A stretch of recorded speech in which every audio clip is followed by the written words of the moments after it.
The craziest thing is I just like put it on and looked at myself naked in the mirror, and that was about it.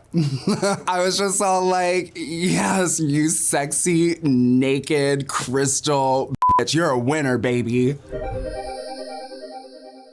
I didn't get a scepter. I was the last season of no scepter, but my crown is on display at my manager's office in LA in a little box. It's there for me the moment I can find space for it in my cluttered house.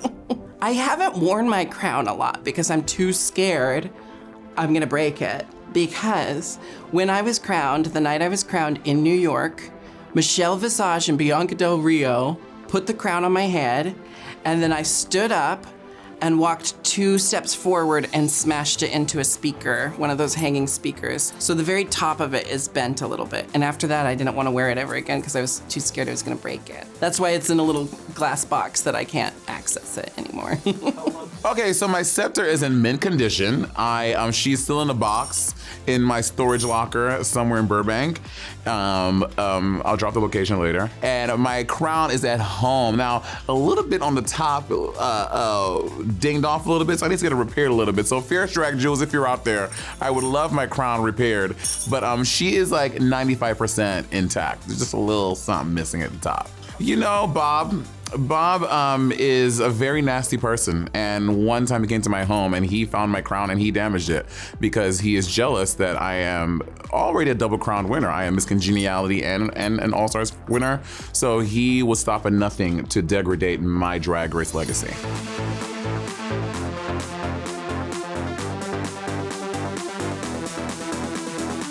I was on tour when I got like crowned, so it all just got shipped home. And by the time I got back to my house after seeing the world, the crown had already been mean girlsed into like 1,000 little pieces between all the queers in my local community. And one part of me is like slightly sad about that, because like you get to see all the pictures of all these crown queens like, yes, I did win this and here's a picture to prove it.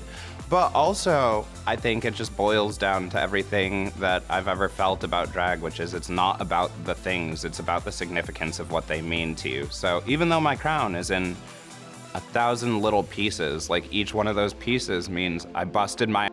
Each one of those pieces represents a skill I taught myself. An hour I spent like not sucking and instead like sewing.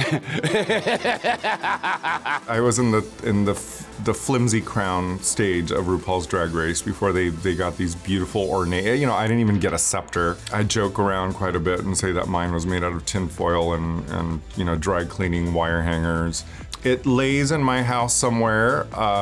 It is a little bit, it's not the same crown that I got the first time, but it is still sentimental. It holds a lot of nostalgia for me, and I keep it in a special place. It's in a corner somewhere in my overly decorated apartment.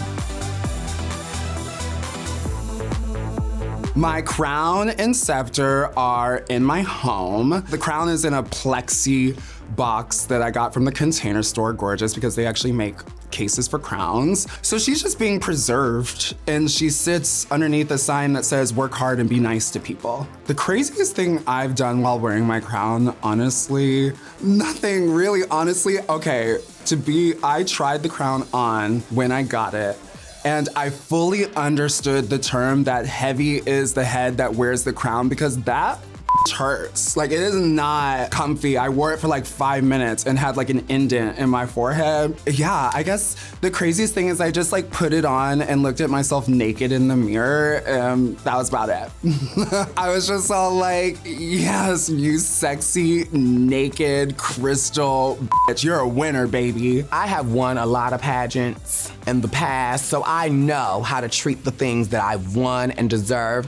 My crown and my scepter are in my house right now, sitting high upon my little, not a mantelpiece, because I don't got a mantle in my house. Is that like for fireplaces and stuff? I have a bookshelf, and right up top is the crown and the scepter across, really beautiful. So when you walk into my house, you'll remember that I'm a winner. And it's in good condition, honey, because I made sure I didn't break it or do anything crazy. You gotta be really careful with very expensive things, like me.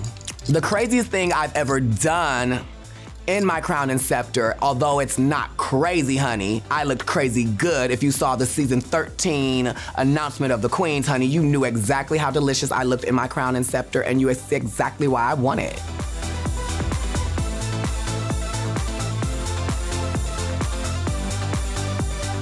My crown and scepter have pride of place in my Vivienne Westwood dining room, squiggle wallpaper everywhere, and I actually bought the jewelry display cabinets from a closing Westwood store in Liverpool. So it's all lit up. It's the bougiest place you could ever put a crown and scepter. But hey, if you win, you may as well show it off. My crown and scepter are put away in a vault under my house, deep underground. So in 30 years, 40 years, when I'm broke, I can hawk that and make that money back. And they're still in pretty good condition, you know? It's dainty jewelry, and I'm like a football player when it comes to my drag. So, you know, it is what it is, Santa.